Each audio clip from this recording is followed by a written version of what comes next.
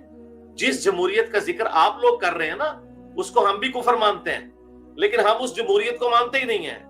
ہم جمہوریت مانتے ہیں جو نبی علیہ السلام بھی جمہور صحابہ کے فیصلے کے مطابق چلتے تھے. اکثریت کی رائے کیا ہے، ہم اس جمہوریت کو مانتے ہیں.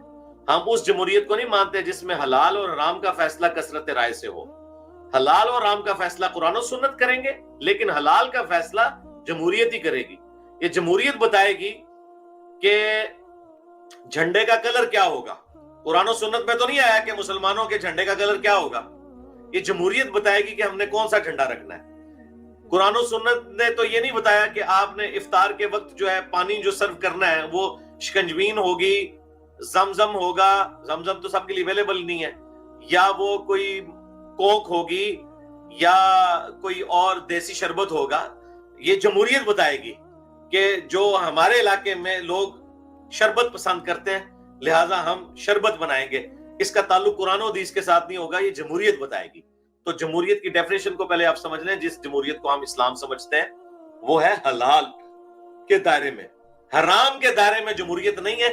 نہ حرام کی جمہوریت کو جماعت اسلامی مانتی ہے نہ ہم مانتے ہیں. اب رہ گیا جو انڈیا کی جمہوریت ہے. انڈیا میں جو جمہوریت ہے، ان کا جو سیکولر نظام ہے، یہ تو انڈین مسلمانوں کے لیے بہت بڑی نعمت ہے.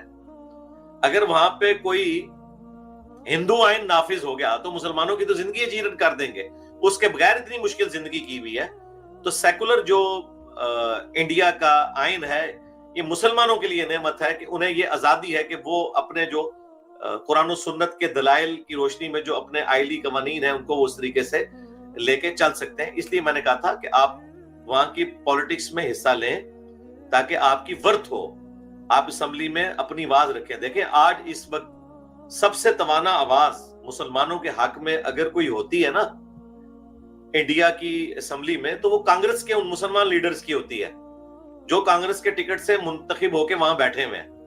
باقیوں کی تو کوئی اوقات نہیں ہے. سوشل میڈیا پہ چند گالیاں نکال لینا یا 4 بینر اٹھا لینا، اس سے کیا فرق پڑتا ہے. لیکن جب کانگریس کا ایک ممبر پارلیمنٹ میں کھڑے ہو کے مسلمانوں کے حق کے لیے آواز بلند کرتا ہے وہ پوری دنیا سنتی ہے. میری تو خواہش ہے جماعت اسلامی کے بھی پارلیمنٹیرین بیٹھے ہونے چاہیے پارلیمنٹ میں. جب وہ بات کرے مسلمانوں کے حق کے لیے پوری دنیا میں سنی جائے، کیونکہ اس ماڈرن ورلڈ میں بات اسی طریقے سے پہنچائی جاتی ہے. باقی یہ ساری تھیوریٹیکل باتیں ہیں یہ والی کہ جی ہم جو ہے وہ اس طریقے سے کوئی بندوق کے زور کے اوپر کوئی انقلاب لیں گے. میرے بھائی اب اس طرح انقلاب نہیں آنے کے. اب سیکنڈ ورلڈ وار کے بعد امپائرز دنیا سے ختم ہو چکی ہیں، یہ ایرا بدل چکا ہے. جس طرح اب گھوڑوں اور گدھوں کے اوپر کوئی حج کرنے نہیں جاتا، بوئنگ جہاز پہ آپ کو جانا پڑے گا یا آپ بحری جہاز کے ذریعے جائیں گے، وہ بھی کم ہو چکا ہے. یا مستقبل میں کبھی انڈیا پاکستان اور ایران سے ٹرکی سے ٹرین چل پڑی، کوئی بلٹ ٹرین، تو اس پہ جا سکتے ہیں. اب یہ پرانی باتیں ہو گئی ہیں کہ جی گدھوں پہ لوگ حج پہ جایا کرتے تھے. بھائی ماڈرن ورلڈ میں یہ چیزیں وقت کے ساتھ چینج ہو چکی ہیں. اب کنٹریز بن چکے ہیں اور UN بن چکی ہے.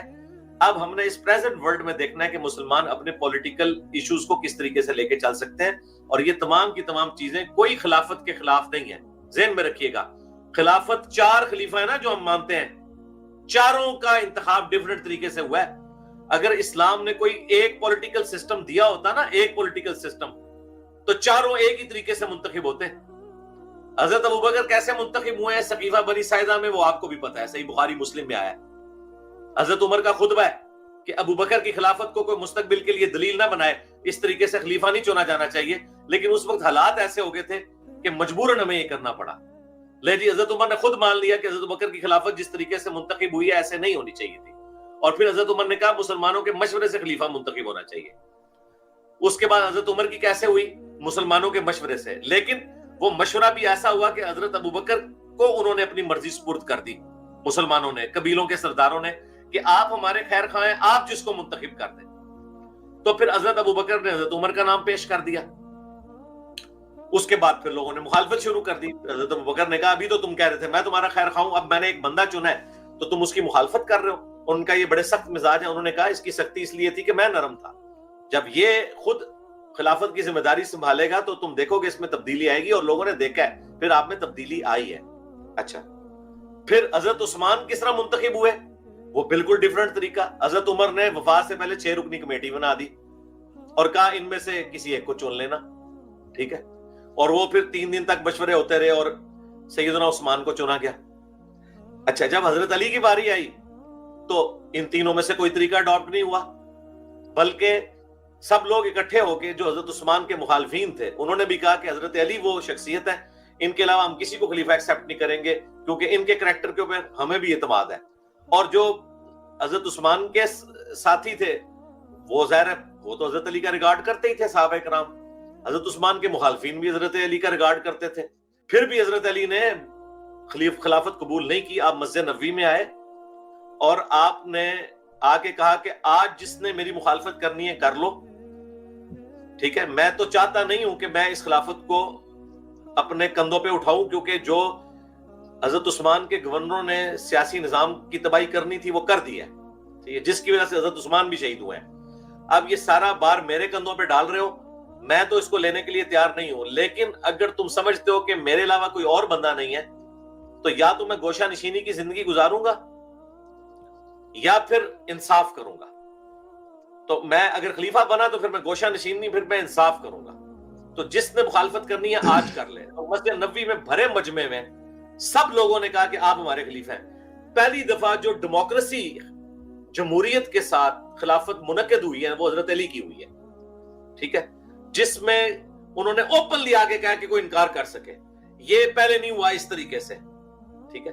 چاروں خلیفہ مختلف انداز میں ہوئے، لیکن دیکھیں وہیں پہ بیعت کی حضرت طلحہ زبیر نے، بعد میں جا کے انہوں نے بیعت توڑ کے تو جنگ مسلط کر دی حضرت علی کے اوپر، جنگ جمل، ٹھیک ہے۔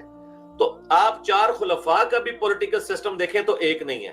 اب یہ جو لوگ آگے خلافت کے اوپر اور اس طریقے سے اسلامک سسٹم کے اوپر بات کر رہے ہیں، انہیں بالکل دین کے لیے بے نہیں پتا، انہیں صحابہ کرام کی پوری ہسٹری نہیں پتا، نہ انہوں نے بخاری مسلم پڑھی ہوئی ہے، اس لیے بیچارے آگے سطحی باتیں کر کے چلے جاتے ہیں۔ تو میرے بھائی، جس نے پولیٹیکل سسٹم آف اسلام پہ بات کرنی ہے اسے پہلے پتا ہونا چاہیے کہ political system of Islam general ہے، اسپیسیفک نہیں ہے۔ چاروں خلیفہ مختلف طریقے سے منعقد ہوئے ہیں، اس کا مطلب ہے اسلام میں اتنی ٹالرنس ہے کہ آپ گیون سرکمسٹانسز کو دیکھیں گے۔ اس زمانے میں قبیلوں کے سردار فیصلہ کرتے تھے، کیونکہ وہ سردار اپنے اس پورے قبیلے میں ایک سب سے ڈومیننٹ پرسنالٹی تصور ہوتا تھا۔ اسی طریقے سے آج کے دور میں چونکہ اب قبائلی سسٹم نہیں ہے، ووٹ فیصلہ کرے گی، اور ووٹ سب کا برابر ہوگا بھائی۔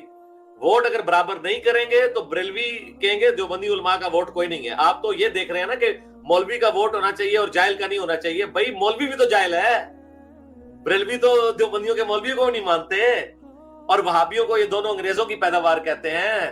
سنی شیعہ کی ووٹ کو نہیں مانتے، شیعہ سنی کی ووٹ کو نہیں مانتے۔ تو آپ کا یہ مقدمہ تو مر گیا کہ وہ علم والے لیے جائیں گے۔ یہ تو علم والے تو ایک دوسرے کو مانتے ہی نہیں ہیں۔ ہمارے نزدیک سب برابر ہیں۔ جو بھیڑ بکڑیاں پالنے والا ایک گڈریا ہے نا، اس کی ووٹ کی جو ورتھ ہے وہی ایک عالم دین کی بھی ہوگی، کیونکہ عالم دین اس بھیڑ بکریاں پالنے والے کے چندوں پہ پال رہا ہے، ٹھیک ہے۔ بھیڑ بکریوں کی فیلڈ میں وہ عالم دین ہے اور مسئلے بتانے میں یہ عالم دین ہے۔ ان دونوں کا کوئی کمپیریزن نہیں ہوگا۔ اسی طریقے سے ایک فزکس کا پروفیسر ہے، وہ فزکس کی فیلڈ میں عالم دین ہے۔ اب وہ کہے میں تو مولوی کو مانتا ہی نہیں، سے تو سائنس کے سپیلنگ نہیں آتے، نہیں، تم ایک فیلڈ میں عالم دین ہو، وہ دوسری فیلڈ میں عالم دین ہے۔ یہ دنیا نے کنکلوڈ ایویں نہیں کر لیا کہ ہر بندے کی ووٹ ایک کے برابر ہوگی، اس کے بغیر چارہ کوئی نہیں، ٹھیک ہو گیا۔